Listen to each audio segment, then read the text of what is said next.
Hi everyone, welcome back to part 31 of my TemTem playthrough.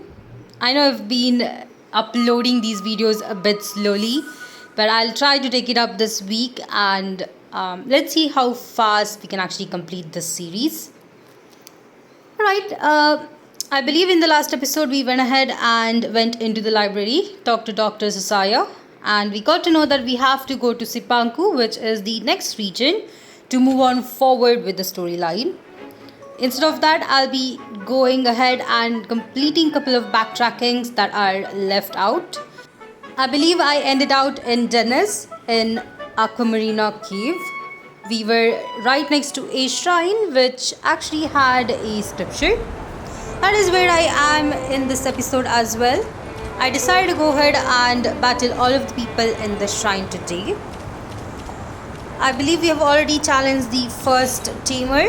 So we just have to go ahead and defeat 3 more to get access to the area in the back of the shrine.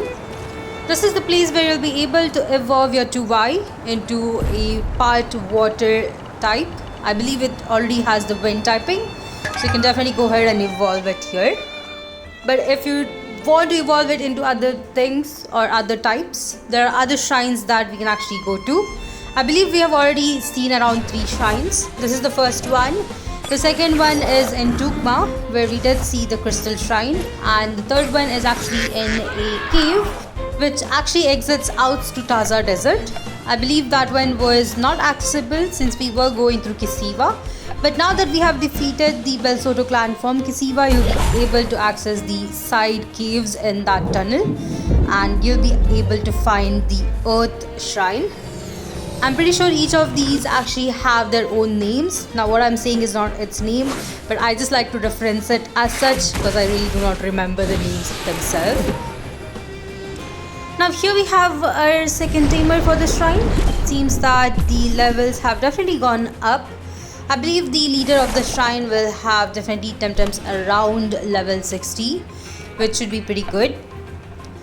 Unfortunately, you do have to have only water TemTems in your team in order to challenge them, so it might be a bit trickier. In my case, I got a bit lucky as I do have 2 water type TemTems in my team that I was actually training up, so I'll be able to use these 2. Now I do have a couple more, but those are just random TemTems I did catch when I was going through the playthrough. So hopefully I do not have to use them, but if it comes to it, I'm pretty sure I'll be still able to win these battles. I think the only difficulty you will have in these battles is the fact that you would have to be a bit more careful, as the opponent also has water type TemTems. It's a bit difficult, but of course if you do have Nezla, which the opponent does have, it makes it so much easier. It is part water and electric type, so using electric type moves will help you a lot in the battle. Unfortunately, I did not switch out into my own Nezla. I do have one, and I believe everyone will get one when they do go through Tukma. If I remember, I think it was a TemTem that you receive from the old man's who was right next to the mines. So it is a TemTem that you can definitely add to your team and maybe have in the first 2 slots. Unfortunately, I did not really think about it back then, and as you can see, my starter will definitely go down right here. Yep, it is 4 times weak to electric type, which makes a bit of an issue. That's alright, I can definitely switch out into other TemTems right now. I think my TemTem or my starter in this case will definitely be going down in each of these battles, and this will be mainly due to Nezla. It is the only TemTem I remember which is actually part electric type, so probably the other 2 tamers will have it as well. Let's see how we can actually defeat this one. I might have to focus on Nezla, and hopefully Randant will go down as well. That was pretty good damage. I get hit by Electric Storm, which is a pretty powerful move. And I was able to take down at least one of the opponent. We still have 2 more TemTems to take down.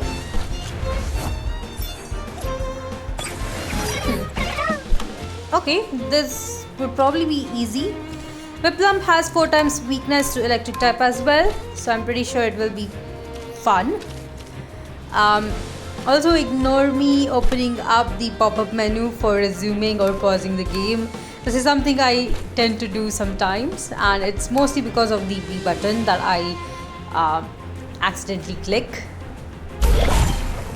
There we go, Nizla did go down, that's good. I mean, now we know how to defeat it, so it shouldn't be too tough. Let's see which is the other TemTem that is remaining. That's good. I wonder if it goes down? No, it actually survived with, I believe, at least 1 HP. And it also seems to be the only TemTem left. There we go. We have defeated this tamer as well. I definitely need to heal up my team after this battle. Although I don't think I have enough healing items for all of these battles, so I might have to be a bit careful on using it. It also seems that the game today, or the server today, is a bit slower. It might be because of the amount of players in that server, or maybe it's just my internet. Regardless, my game would be a bit slower at least. Well, I decided to go ahead and speed up my game. This is something that I have been doing for all of my previous episodes. I really thought I'll be able to just keep the game speed as normal for this one, but apparently not. This might be mainly due to my internet. Here's the second tamer for today, but I think in the shrine it would be the third one and the last one before the main leader. She has a Shuin, which is pretty tough. Let's see how this goes. I did decide to go ahead and switch out immediately into Nizla just to see how much damage I can really cause with this TemTem. I would also like to apologize if you do hear some kind of background noise over the background music of the game. There is some construction work that's happening right next to my house, and unfortunately, no matter where I stand, I can still hear it a lot. So you might hear it in the video as well, and I'm really sorry about that. Anyway, it seems that we are doing pretty good. Unfortunately, Nizla did go down right here. But it still should be alright. I'll definitely switch into my starter and see how much damage we'll be able to dish out on these TemTems. For some reason, the Gyro over there is actually pretty tough. I believe it's part water and part earth. It definitely does have some really good traits as well, and you can definitely add this one to your team. In my case, sadly, I do have a starter with part water type, which, by the way, I never realized. I was really wondering why it learned a water type move in its middle stage, and I got to know that it was gonna be part water type once it evolved, which was really bad considering that I had added Saipat into my team. Initially, while starting this playthrough, if I knew that Saipat was gonna be a duplicate typing for my starter, I would have never added it to my team. Either way, it did help me in quite a few battles, so I'm quite happy about adding it. But I think I'll have to remove this TemTem from my team just to make sure that I'm not too weak to electric type moves, which right now I am. Either way, here is the main guy for the temple. I'm really not sure what to call them. I completely missed out on the name of this person, but definitely looks like the leader of the shrine.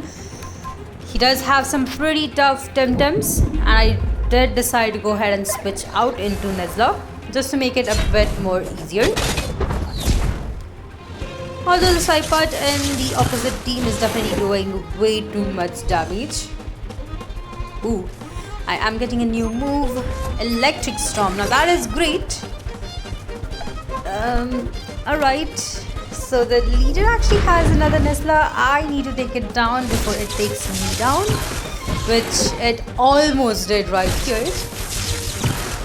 Saipad didn't go down as well, which I was kind of expecting, but it took down my main TemTem. I decided to go into Babawa. This was a random Babawa that I actually caught while I was going through Nanga, and I'm just gonna try and use it. I know it has nature type moves like Water Lily right here, Water Cutting Lily in this case, and it's a really good move to take down most of these TemTems. I'm pretty sure these two TemTems here will be able to take them down. Unsurprisingly, the leader also has Oshiera, which is the main TemTem for them. They do worship this TemTem as a legendary Pokemon, so it's pretty cool to see one in their team. But of course, it's really not that tough. We were able to easily take it down. We have one more TemTem left, so I'll quickly switch out into another one. Alright. Ooh, it's a starter. I unfortunately threw out a Tem card for some reason instead of healing up my TemTems. That was a genuine mistake. Unfortunately, like the Pokemon games where it will actually give you a dialogue and doesn't let you skip a turn, here it actually skips your turn if you use the wrong item. So do be careful while using your items. Thankfully, I was able to take down the starter as I did still have Nesla in my team. There we go. Alright, we have access to this back area right here. Now, if you do have 2Y in your team and you want to evolve it, this is exactly where you'll be placing it on the pedestal. But you do find some TemTems in the grass area around here as well. Although I would recommend not battling them here. They are at level 60 and are pretty tough. I did try catching a couple of TemTems, but unfortunately that was not possible. The game itself gave me a dialogue stating that these TemTems are too high to catch. So I decided to go ahead and leave Dennis. I believe we have explored it completely in the previous episode, and the shrine was the only one thing that was actually remaining. Either way, I made my way to Nanga. Here we are. And I'm completing a part of a quest where we have to talk about a story to this writer right here. Alright, Tali here is going to give us some money for the expense of us going into Sipanku. We also have a wishing well here. Tossing in a coin, we get some really good items. Alright, I am not exactly sure how the items work, especially with the wishing well. If anyone knows about it, please let me know in the comment section. I'll try to check it out in the internet as well. Right now we don't really have much to do in Tukma. There is a Nak mountain or a Nak volcano to explore, but unfortunately it also needs crystal skates, so I'm just going to go ahead and avoid that space right now. We will get access to crystal skates in Sipanku, so once we do get that, we'll explore a couple of other areas. In Tukma, I was able to find a sticker that I originally missed, and we do have a couple of these cliffs that we can actually climb to get some items. There we go. There's one more smaller area here in Tukma that we'll be able to explore, which is right here. This is actually the bandits' hideout. This area is only accessible once you are able to climb rocks. Here's the lookout bandit who is trying to defeat us and stop us from going into their house. It's a bit higher in the cliff right here. Other than this, I believe there are a couple of places back in Kisiva that I have to explore. Definitely we do get a lot of new areas kind of opening up once we complete the battle in Kisiva. I believe that a couple of versions ago, Kisiva was the last area for us to actually explore. But now we do get Sipanku, so we'll be able to go ahead and move on forward with the game. Now here you might see me having a lot of crystal type TemTems in my team, and this is the main issue for this battle. I did actually switch out my team members to have these crystal type TemTems, just to go ahead and defeat the crystal type shrine that is in Tugma.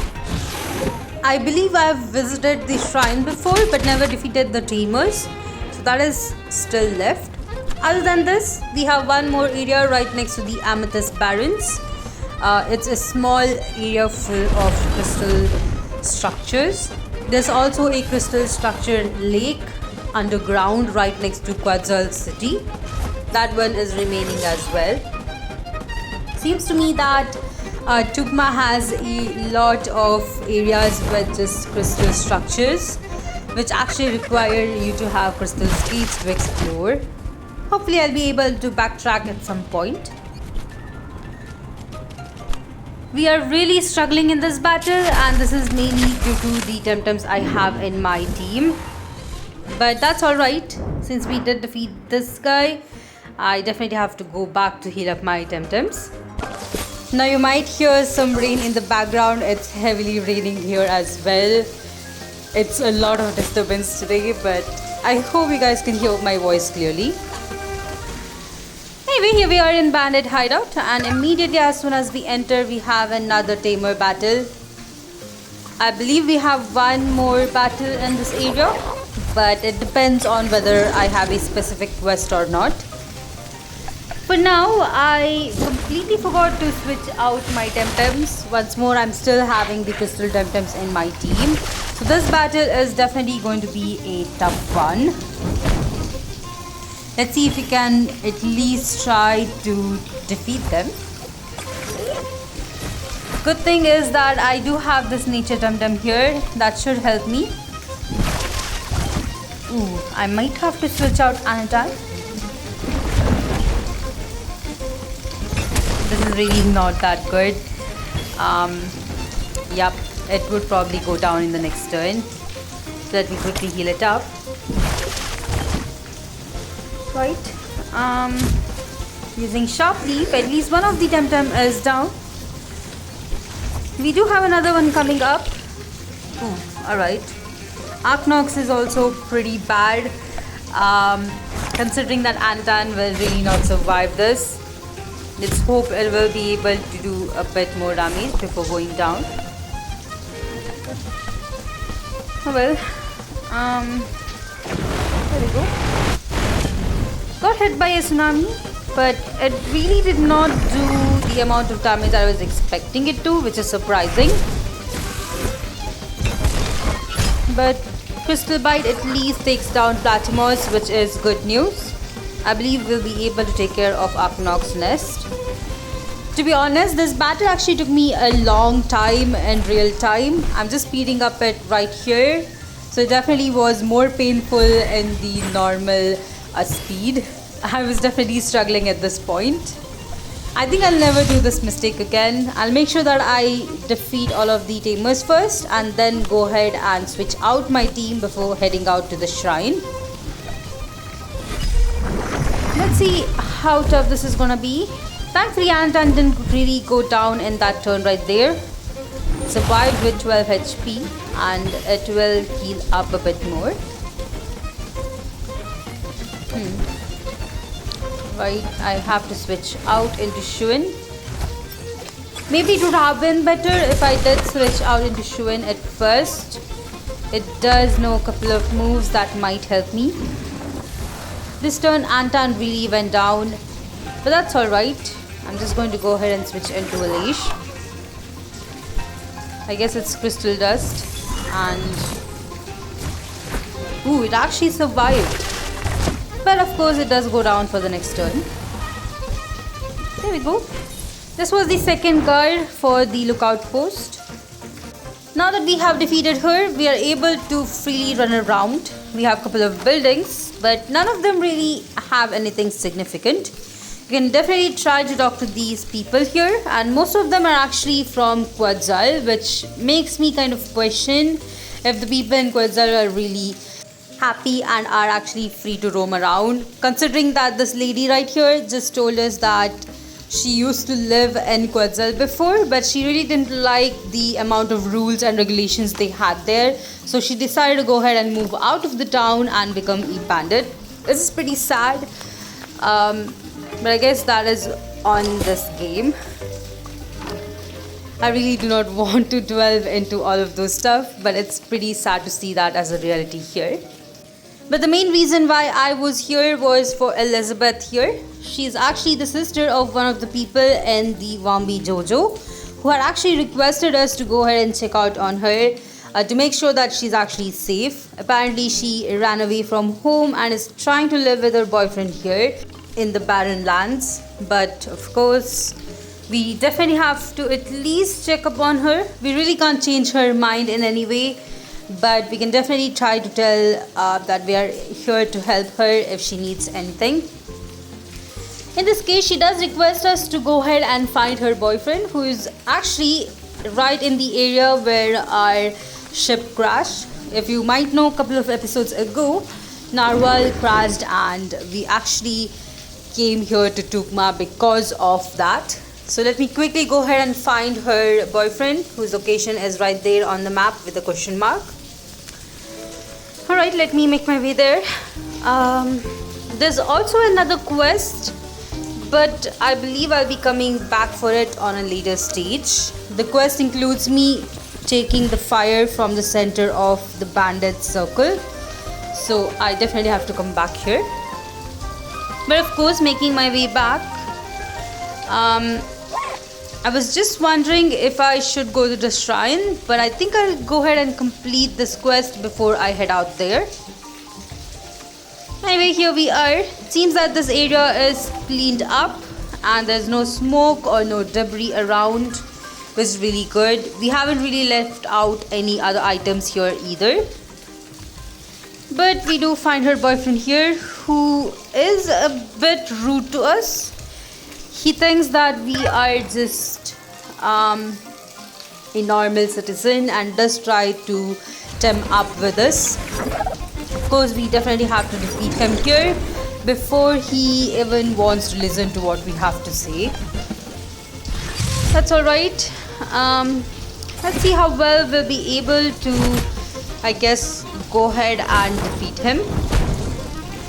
By the way, if anyone is planning to do a playthrough of this game with just a certain type of TemTem, trust me, it's gonna be really tough.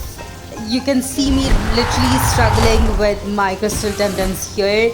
So it definitely is going to be tough if you are choosing only one typing as a whole team. But of course, in other case, if you are just trying to catch all of your TemTems from a certain area, then you might have more options and it might actually help you more. Either way, it seems that the Tatero is really giving me a bit of a trouble. I guess I was really not expecting that. Tatero is a TemTem you'll be able to find in the very first route back in Dennis, and seeing it here being this powerful is kind of surreal. I guess it's a really good TemTem as well, just like Saipat. Tatero also does not really evolve, so you can just use it as it is. It is a normal TemTem or a neutral TemTem in this case. I believe I'll be able to do more damage on Leoloi, but I was thankfully able to take down Tatero as well. As for Leoloi, I'm just going to try and use another fire type move. Should be good. Ooh, this is a new move. Raisin Trap.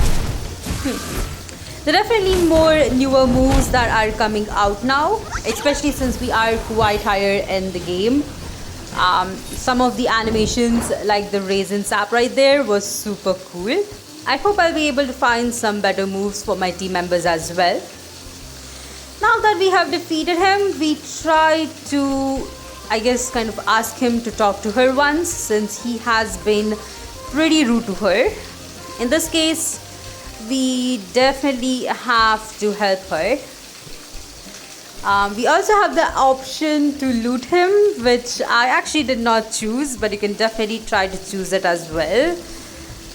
In this case, he does ask us for a particular earthen TemTem, Zizarde is a TemTem I've already caught, and you would have probably caught it as well if you have gone through Wambi. So I'm definitely gonna go ahead and give this TemTem back to him. It took me some time, but I was able to find it in the Temporium that's right next to where we have the doctor kind of set up. So there we go. Once we do give him the TemTem, he vanishes away and we have to make our way back to the bandit hideout. Coming back here, he totally pretends like we have not helped him. It's kind of rude, but I guess I was expecting it. Thankfully, Elizabeth does recognize that we were the one who helped him. So she does actually name her pet TynamoDash. This is kind of a callback to all of the people in Quadzil who were naming their TemTems with our name because they thought we were the bad bandit who was running around making trouble. Either way, it is finally time for me to go ahead and challenge the shrine. I've been running around a lot and I think it's time for me to go ahead and defeat these people here. Just like before, we only have 4 tamers here. So I have to do is go ahead and defeat all 4 of them. The first tamer, as usual, is pretty easy. They mostly have pre-evolved TemTems and they're at pretty lower level. So it shouldn't be too tough. In this case, we are definitely doing pretty good. There we go, Ban does go down as well.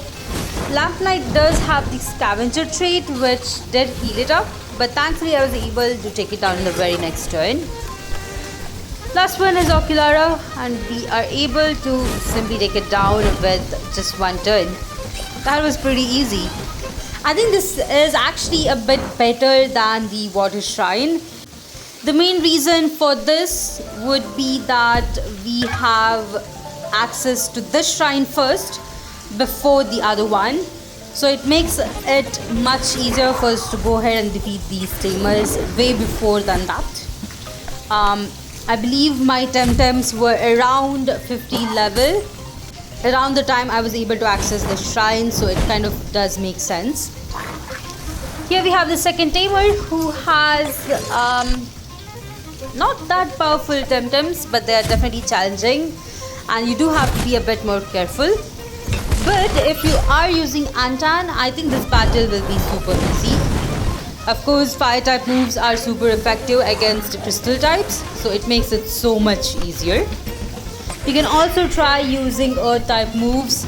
That is super effective against crystal type TemTems as well. As you can see here, this battle was super easy as well. Pretty good. Alright, let's move ahead and talk to the third tamer. I'm pretty sure the third one will have around 5 TemTems. Here he is. Now these tamers don't really have any specific names. They're just called Son of Crystal Believer, which is unique. It kind of sounds like a cult. It also feels like a cult, but I'm really not sure. Either way, it's pretty interesting to see these people over here. I really wish that Pokemon games had this kind of concept as well, where you have a small area where you'll be able to defeat a couple of people and have access to train your Pokemons. But of course, let's see how fast we'll be able to defeat this tamer. He apparently has only 3 TemTems, which is surprising, but I do understand that they are quite powerful. Thankfully, I do have Antan in my team, which made it so much easier. Just before talking to the main guy, I just have to heal up my TemTems. Here we have the main guy. I'm sorry if I did not read his name. It was quite unreadable, or I guess non-pronounceable at this point. I'm really bad at reading names, by the way, so we're just gonna ignore his name. He has 5 TemTems. Should be a bit trickier, but as long as I have Antan up in front, I wouldn't have too much of an issue. Xenoreth actually wastes its move or its turn kind of buffing itself, which was pretty bad. As you can see, I was able to take it down in the very next turn. There we go. Let's see which TemTems are up next. Alright, I was expecting a Madrid. Of course, Madrid is the only TemTem that can really do a lot of damage on Antan. And as you can see here, it is 4 times stronger. Definitely have to take it down as soon as possible. Sharp Leave is the only move I'll be able to use. Unfortunately, whatever you're seeing over there, the other 4th move called Gaia is really a self-buffing move and it really doesn't help. But that's alright. Let's see if we can take this tamer down. Only 2 more TemTems left. This swarm does a massive damage and takes them both down. Pretty good. Now I did try to see if there are any new TemTems in the grass that is actually behind this tamer. Unfortunately, I am not able to catch them as well. We do get the same dialogue from the game saying that these TemTems are something that we really cannot catch at this point. And this is not just my one Tem card that actually broke right there. I did try with 2 to 3 and I just thought I might be wasting them at this point. So we are just gonna head back. I think I've really completed the goal for this episode. We have definitely defeated 2 different shrines. There's one more that's left. But that one actually requires me to have a full team of Earth TemTems. Right now, unfortunately, I actually do not have a full team of Earth TemTems. So I think I'll just keep it aside. But of course, before ending out the episode, I had one more thing left to do, and that is to talk to this couple right here. As per the dialogue, it seems that the guy is a robot, which is super interesting. But the girl had actually asked us to go ahead and talk to the shrine people. The only way you'll be able to complete this quest is by defeating the master of that shrine, the guy that was in the center. So you definitely have to go through that whole stuff to complete this small side quest. Either way, I was also able to find out a resolution for another side quest. Apparently, Augustine here is actually the guy who is the middleman for the stickers. This is something that I never thought I would solve. If you remember, there is a quest for stickers and we were trying to restore them. After talking to an old man here in Quetzal, he mentioned that there is a middleman who will be able to probably help you restore the stickers, and that is actually Augustine. You do have to wait for the whole Kisivan thing to complete before he does give you the dialogue. So if you're wondering why you might have not been able to move forward with that quest after talking to the old man, that is the reason why. Either way, that is all I had for this episode. Hope you all enjoyed this one. If you did, please put a like, and if you haven't yet, please consider subscribing to my channel as it really helps me a lot. If you'd like to support me more on Patreon or Ko-fi, check out the links in my description, and I'll see you all in the next one.